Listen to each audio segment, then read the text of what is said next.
երբ մենք բոլորս հայ ենք, մենք այսպես տեսնում ենք իրար ոչինչ չենք ուզում ապացուցել։ Իսկ հայերը ինչու են դրսում հաջողում, որովհետև նրանք մտնում են մրցակցության մեջ եւ իրենց ազգային ինքնությունը հաստատել են ուզում։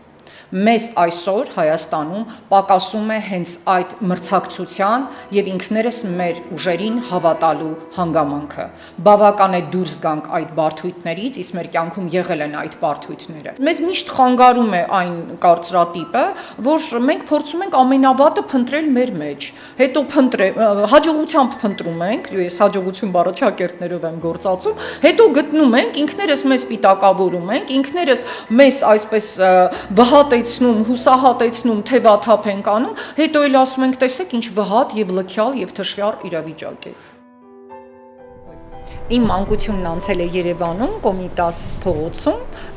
բայց նրա մի փոքր հատված է, իսկ մյուս հատվածը ամբողջովին կապված է ջավախքի հետ, ախալցխայի, որը այսպես հին փոքրիկ արհեստագործական քաղաքների ավանդույթները պահպանած կենտրոն էր։ Այնտեղ անցել է իմ կազակ տատի եւ այսպես դաշնակցական խանդավառություն ունեցող պապի մշտական հսկողության ներքո։ Հրաշալի տուն ունեինք, որտեղ առաջին հարկից կարելի էր իջնել ներքև, այնտեղ այգի կար, մեծացել եմ այդ այգում եւ ձևավորվել այսպես վիրահայոց եւ երևանյան մշակույթների միջնարարում։ Գիտեք, հին ազգ լինելը շատ ողբերգական նախախնամության հարված է։ Որքան հին ես, այդքան շատ հիշողություններ ունես, որքան հիշողություններդ շատ են, այդքան շատ է հարվածների, դրանցից մնացած այդպես սպիների անդառնալիությունը։ Այդպես է, եթե դու եկել ես այդ վաղնջական ժամանակներից եւ այսօր կանգնել ես առավել երիտասարդ ժողովուրդների հետ, որոնց հիշողությունը ծանրաբեռ չէ այդպիսի վիթխարի կորուստներով, որոնց ենթագիտակցությունը այդքան թունավորված չէ, որքան մերն է, իրականում այդպես է, ապա դու պետք է հասկանաս, որ այլընտրանք չկա, դու ես կա քո այդ պատմական հիշողությունը եւ դու պետք է կարողանաս այնտեղից վերցնել դրականը։ Դա այդ նույն հայտնի փիլիսոփայական խնդիրն է, այսինքն բաժակը, որը կիսով չափ է լցված, մեկի համար կարող է լինել կիսալիքը, մյուսի համար կարող է լինել կիսադատարկ։ Եթե դու անընդհատ տառապում ես ինքնադատապետմամբ, իսկ ես ասեմ, հնդեվրոպական շատ ազգեր կան, որ տառապում են ինքնադատապետմամբ, մենք հենց պատկանում ենք նրանց շարքին, բայց եթե դու հեռանաս այդ ինքնադատապետումից, դու կհասկանաս, որ քո պատմության մեջ կա նաև շատ հերոսական էջերի ամբողջություն։ Ես կարծում եմ Խորենացին երկրում էր իր պատմությունը եւ հիշատակում էր, որ թեպետև մենք փոքր ածու ենք, բայց մեզ մոտ եւս կան գրով հիշատակության արժանի մեծ քաջագործություններ, նա հենց այն ժամանակ ուզում էր, գիտեք, ազգային հոգեբուժում կազմակերպել։ Մենք իսկապես կարիք ունենք այսպես ազգային հոգեթերապևտիկ միջոցառումների, որովհետև մեզ անընդհատ, ես կարծում եմ նաև գիտեք այդ բոլշևիկյան հեղափոխությունից հետո մեզ անընդհատ փորձեցին համոզել, որ մեր ստեղծած կուսակցությունները բոլորը ջախջախիչ սխալներ են կատարել, եկեք օրինակ անդրադառնանք հոհիդային, չէ, դպրոցում, քանի որ ես ինքս խորհրդային այսպես դպրոցի եւ խորհրդային պատմագրության ազդեցություններով եմ անցել, դասագրքերով եմ սովորել, մեզ ասվում էր, որ Հայաստանի առաջին հանրապետությունը իրականում այսպես ճակատագրի բերումով է առաջացել, որ մենք ինքներս չենք ուզել։ Պարզապես անդրֆեդերացիան քանդվեց եւ Հայաստանը ինքնին անկախացավ, որ դա գիտակցված չէր, որ հոհիդան բազմաթիվ սխալներ թույլ տվեց, որ դա կուսակցություն չէր, որ ռամկավարները սխալվեցին, հնչակները սխալվեցին, այսինքն մեզ անընդհատ ներշնչել են այն միտքը եւ խորհրդային պատմագիտության որը կարծում եմ ոչ թե պատմագիտություն էր, այլ ազգային հոգեբանությունը ջախջախելու մշակված քաղաքականություն, որպիսի մեզ նատուրալիզացիայի ենթարկեին, որ դուք ձախող եք, որ դուք չեք կարող կուսակցություններ ստեղծել, դուք չեք կարող անկախ լինել, դուք անընդհատ պետք է ավագ եղբորը կից ինչ-որ թշվառ փոքր եղբայր լինես, իսկ գիտեք ռուսական հեքիաթաբանության մեջ կրտսեր եղբայրը այսպես բավական հիմարավուն է, թեև ես ձեզ ասեմ միշտ այդ Իվանուշկա Դուրաչոկը հետո անսպասելի ուժեղանում է։ Մենք չկարողացանք դուրս գալ այդ բարդույթից։ տապալվեց ԽՍՀՄ, նաև մեր գործոնի ազդեցությամբ, բայց մենք որ անցել ենք ԽՍՀՄ այդ հոգեբանական մշակման եւ հոգեբանական կտանքների դպրոցը մենք անընդհատ շարունակում ենք այդ կարծրատիպերով մտածել, որ մեր պետությունը անարդյունավետ է, մեր կուսակցությունները պետք է լինեն մեկ անձի շուրջ ձևավորված ինչ որ միավորներ, որտեղ մարդիկ ոչ թե գաղափարական քննարկումներ են ծավալում, այլ ստրկական ինչ որ մտքեր են արտահայտում, ղեկավարը միշտ ճիշտ է եւ մենք պետք է անպայման ենթադրենք լավագույն եւ հզոր համարվում է այն կուսակցությունը, որը լավ հարաբերություններ ունի դիցուք Ռուսաստանի հետ։ Երբ կարդում ես մամուլը, երբեմն այսահարվում ես։ Այ Նիկոլ Փաշինյանին օրինակ կարող են քննադատել եւ նրան ամբաստանել ոչ թե այն հիմունքի վրա, որ նրա կառավարումը անարդյունավետ է, այլ ասում են, այ Պուտինը նրան չի ընդունում։ Եվ գիտեք, այնպիսի խանդավառությամբ է դա նշվում, կամ հետո կարող են ասել, այ ամերիկյան վարչակարգը եւս չընդունեց նրան։ Այսինքն խնդիրը այն չէ, թե մեր ժողովուրդը կամ մեր քաղաքական վերնախավը հանրային ինչպես է իրեն վերաբերում, այլ ինչպես է իրեն վերաբերում այսպես ավագ եղբայրների հանրույթը։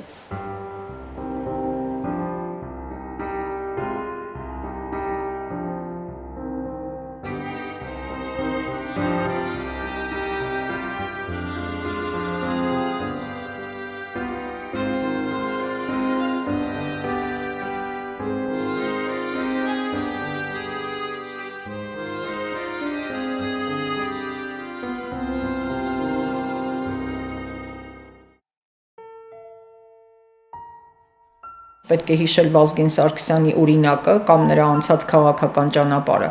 Ես կարծում եմ ինքը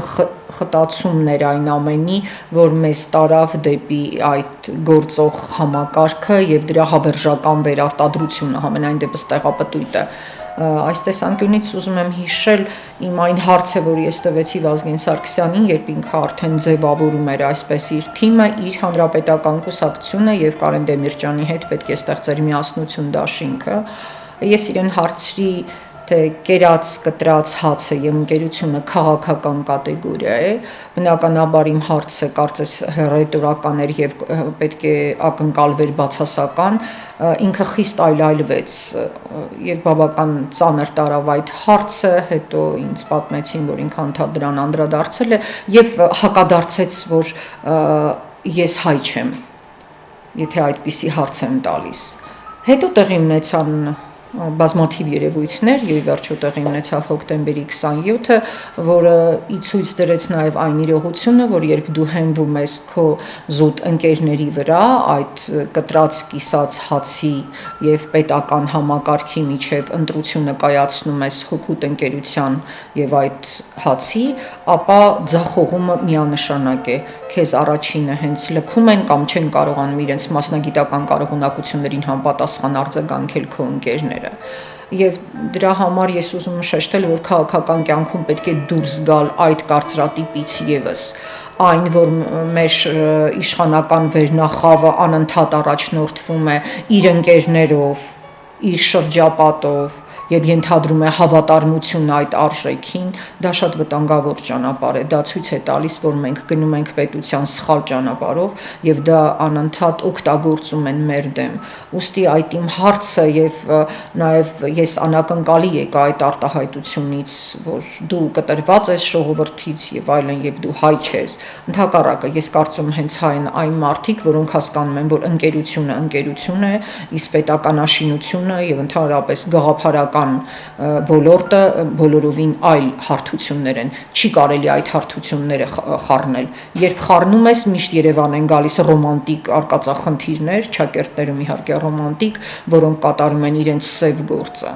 Հայ հասարակության մեջ ընդհանրապես, գիտեք, կա առաջնորդների որոնում, բայց շատ վտանգավոր։ Մեր առաջնորդները դրանք սովորական առաջնորդներ չեն, դրանք փրկիչներ են։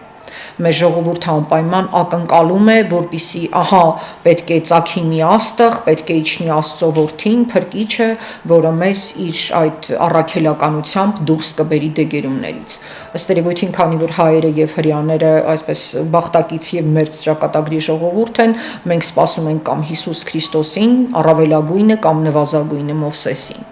Բայց այդ փրկչամոլությունը խիստ վտանգավոր ճանապարհ է։ Գիտեք ինչու, որտեղ փրկիչներին պաշտում են եւ աստվածացնում են, այսինքն նրանք դառնում են տոտեմներ։ Իսկ տոտեմները գիտեք հատկություն ունեն վերածվելու տաբուների, այսինքն գահընկեց լինելու։ Կուրքերը շատ վտանգավոր են, իսկ մեր փնտրած փրկիչները դրանք կուրքեր են։ Հիսուսն ինքն էր ասում՝ կուրքեր մի ստեղծեք եւ մի պաշտեք այդ կուրքերին։ Մենք ամեն քաղաքական գործի մեջ կամ ամեն գործընթացում հենց փնտրում ենք մի այդպիսի կուրքի։ Կուրքը գալիս է, համախմբվում են, գալիս է, գիտեք, 20 տարին մեկ, թե 10 տարին մեկ, բայց գալիս է եւ այդ կուրքի շուրջ ստեղծվում է համապատասխան կռապաշտական միջավայր, հետո պարզվում է, որ փրկիչը բոլորովին էլ փրկիչ չէր եւ փրկիչը ինքը հոգնում է, գիտեք, այդ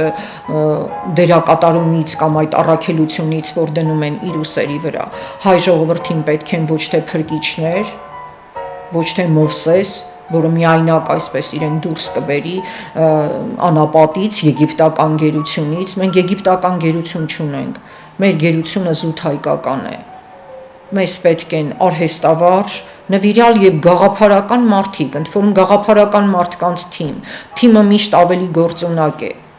Եվ եթե հրաժարվենք այդ փրկիչների որոնումից, այդ բարդույթից եւս, ապա մեր քաղաքական դաշտը ինքնին առավել կարգավորված կդառնա, եւ մենք կհասկանանք, որ պետք չէ սпасել տասնամյակներ այդ փրկչին գտնելու, հետո մի քանի տարի հետո էլ նրանից հիասթափվելու եւ նրան կորցնելու համար։ Մեզ գաղափարներ են պետք, ծրագրեր են պետք, 21-րդ դարում ծրագրերը ավելի կարևոր են, գիտեք, քան առանձին անհատները, եւ 21-րդ դարը համախումբ գործելու ժամանակ է։ Միշտ պետք է կարողանալ հումորով եւ ինքնակննադատությամբ քեզ մոտենալ եւ շարունակել առաջ գնալ։ Ես կարծում եմ մեզ, հատկապես հայությանը, այդ հումորի պահնել է խիստ պակասում, որովհետև մենք չենք կարողանում մեր անցյալին հումորով վերաբերել։ Անցյալի սխալներին մենք չենք ներում մեզ, մենք այն խարազանում ենք, իսկապես ձաղկում ենք, գանակոծում ենք եւ ոչ թե հումորով արձանագրում։ Ես նկատել եմ մեր շատ պատմական իրողություններ, ենթադրենք օտար պատմաբանները բնավ չեն այնպիսի գույներով պատկերում, ինչպես հայազգի պատմաբաններ են անում։ Անգամ գիտեք ցեղասպանությանը նախորդող, ցեղասպանությանը հաջորդող մեր այդ ողբի եւ լացի գրականությունը, որ իրականում խարսխված է նաեւ այդ ինքնաձախկման վրա, դարձել է դրա մարմնավորումը եւ գուցե այն թերարժեքության ճանապարհը, որ մեզ առաջնորդում է։ Եթե կարողանաս քո անցյալին ավելի հումորով եւ ներողամիտ վերաբերել, ապա տեղապտույտից դուրս կգաս եւ կգնաս դեպի առաջ։ Գիտակցելով եւ տարածաշրջանում եւ ընդհանրապես արտատարածաշրջանային զարգացումներում անկախ ինքնիշխան եւ ժողովրդավարական Հայաստանի գոյության վտանգը արտաքին ուժերը մեզ միշտ ճնշել են։ Ճնշել են գիտեք ինչ առումով։ Իհարկե դավադրությունների տեսությունը այսպես կասկածահարույց է, բայց եկեք անկեղծ լինենք եւ նշենք, որ օտարերկրագործակալությունների համար մեզ մոտ պարարտ դաշտ է ստեղծվել եւ շատ գործիչներ երբեմն անգամ ենթագիտակցական մակարդակում, ավելի ճիշտ ամեն ինչ սկսվում է ենթագիտակցությունից, հետո եթե հաջողվեց անցնում է գիտակցական փուլ։ Նրանք կատարել են օտարի կամքը, երբեմն փորձելով դա ներկայացնել որպես այլընտրանքի բացակայություն։ Այսինքն ենթադրենք հյուսիսային բարեկամ, չգիտեմ, այնտեղ հեռավոր արևմտյան բարեկամ կամ չգիտեմ առավել հեռավոր արևմտյան բարեկամ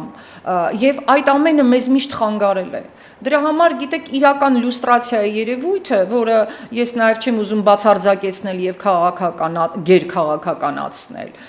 շատ է մեզ պակասում։ Իրական լյուստրացիան դա այն է, երբ բոլորը պետք է իմանան, թե ովքեր ում շահերն են արտահայտում։ Մենք սկսյալ Հայաստանի երրորդ հանրապետության գոյության պահից առաջ ենք քաշել տեսակետ, չէ եւի կամ կամի, անընդհատ խոսել ենք եւի մասին, բայց գլորվել ենք դեպի կամը։ Այսինքն, գիտեք, 5-րդ շարասյուն ասենք, թե ազդեցություն, բայց նա միշտ գերակայել է, մեզ միշտ ասել են, որ դուք չեք կարող ձեր սահմանները միայնակ հսկել, որ դուք չեք կարող ձեր էներգետիկ անկախությունը ապահովել, որ միակողմանի հավատացեք այս դաշինքին, մտեք այնտեղ։ Եվ խնդիրը այն չէ, գիտեք, դուք ԵԱՏՄ-ում կլինեք, թե միայն Եվրամիությունում կլինեք, չգիտեմ, ՀԱՊԿ-ի անդամ կլինեք, թե ՆԱՏՕ-ի անդամ կլինեք։ Ամբողջ խնդիրն այն է, որ մենք միշտ մեզ զգացել ենք կրտսերի պես ու մոռացության ենք մատնել Հայկին եւ Բելին։ Բելը գալիս էր էլի այդպես հզոր, մեր պետության մեջ, գիտեք, մեծագույն հաղթանակները միշտ կռվել են հենց այն պահերին, ինչ իրավիճակում մենք հավերժական գտնվում ենք, այսինքն փոքր ածու, ոչ մեծ տարածքներ, բայց երբ դու հավատում ես եւ դուրս ես գալիս, այսինքն արտահայտում ես միայն քո տեսակետը, զուտ ազգային գաղափարաբանության տեսակետը, ապա դու հաջողում ես։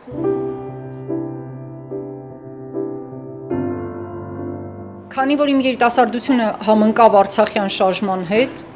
եւ ԽՍՀՄ կայսրության փլուզման, մենք իրապես մեզ զգացինք այսպես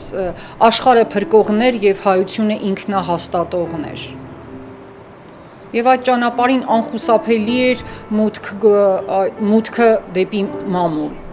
Ես սկսեցի գրել այսպես քաղաքական վերլուծություններ, պահի այնուհետև ավելի հեռահար, որովհետև զգում էի, որ եթե դու չես մասնակցում այդ ներքաղաքական կյանքին եւ ամենակարևորը դրա լուսաբանմանը, դու կարծես անմասն ես դառնում, ինչպես Չարենցն էր ասում, դու պետք է ժամանակի ոգին դառնաս։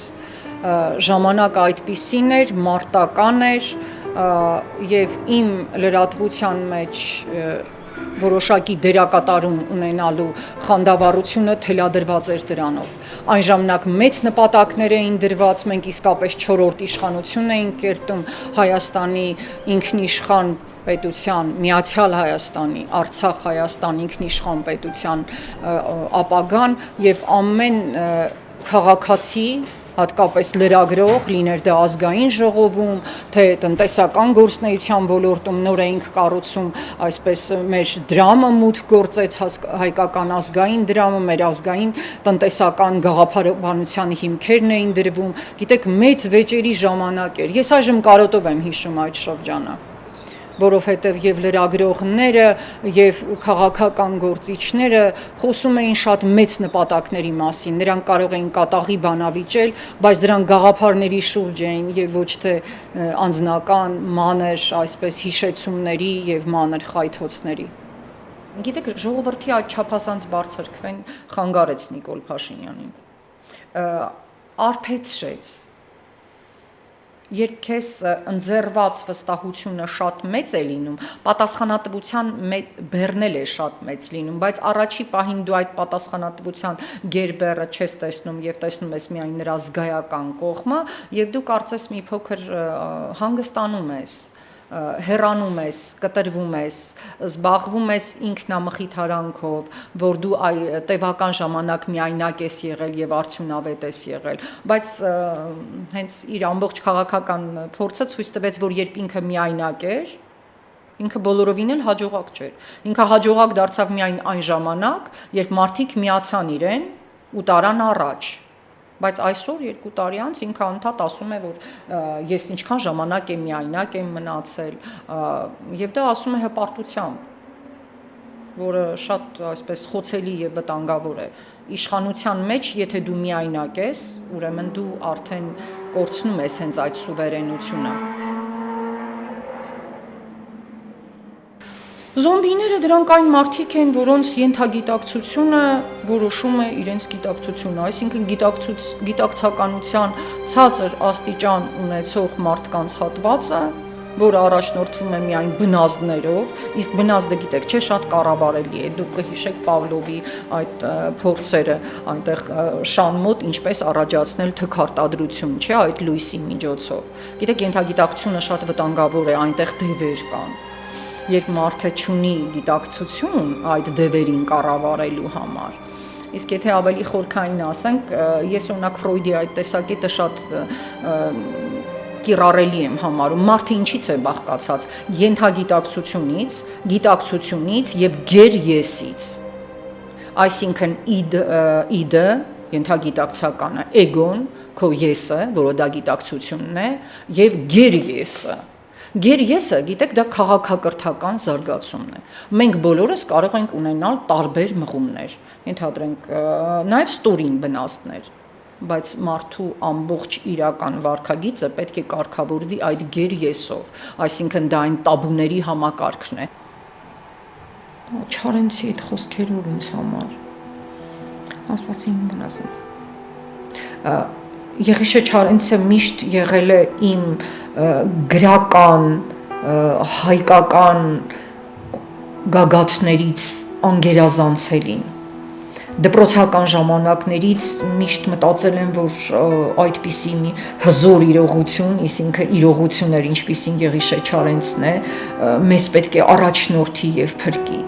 Ընդ որում գիտեք նա այն եզակի գրողներից էր, որ գրեց նաև իմ լեռան աղոթքը, այսինքն այն աղոթքը, որ Հիսուսն էր գրել, որովհետև ինքը հասել էր այդ իմաստնության բարձունքին հասկանալու համար, թե ինչ ուղղություն է բացվում մեր ազգի համար։ Այդ տեսանկյունից գիրք ճանապարհին վիթխարի շրջադարձային երևույթ էր, եւ գիտեք այնտեղ գաղտնագրված այդ խոսքը, ես կարծում եմ հայ ժողովուրդը միշտ պետք է հիշի։ Ու հայ ժողովուրդ, քո միակ փրկությունը քո հավաքական ուժի մեջ է։ Մենք պիտի հասկանանք, որ բոլորը գալու են մեզ տարանջատելու, բոլորը գալու են մեզ բաժանելու, գիտեք, սևերի կամ սպիտակների, չգիտեմ, բազեների, աղավնիների, ռուսամետների, արևմտամետների, ամերիկամետների, բայց նրանք գալու են դա մեզ բաժանելու համար։ Իսկ մենք պետք է կարողանանք միավորվել, որովհետև միայն հավաքական ուժի մեջ մենք կարող ենք տեսնել այդ ճանապարհի գիրքը, այսինքն այն ուղին, որ հայ ժողովրդին 21-րդ դարում մոտեցնելու է իր իրական առաքելությանը, ստեղծելու ինքնիշխան եւ քաղաքակիրթ պետություն, որ իր քաղաքակրթական օրինակով շարունակելու է աշխարհին ցույց տալ, թե գաղափարները արդյունավետ որտեղից են գալիս, այսինքն ումն ենք մենք, որտեղից ենք գալիս եւ ուր ենք գնում։